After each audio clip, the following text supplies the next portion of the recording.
Hero আলমের কাছে আমার একটা প্রশ্ন।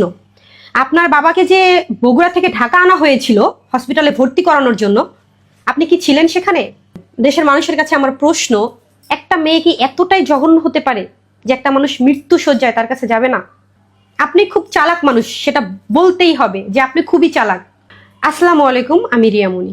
আপনার বাবাকে কি আপনি আনতে গিয়েছিলেন নাকি আপনি ঢাকা ছিলেন বলেন? আপনি কিন্তু ঢাকাতে ছিলেন, আপনি কিন্তু আপনার বাবাকে আনতে যাননি। আপনার বাবাকে কে এনেছে? আপনি যে বলছেন আমার ফ্যামিলি কেউ আপনার বাবাকে দেখতেও যায়নি, কে এনেছে? আপনার বাবাকে বগুড়া থেকে ঢাকা কে এনেছে? লোকটা কে ছিল বলেন? আমার ফ্যামিলির লোক, আমারই ভাই।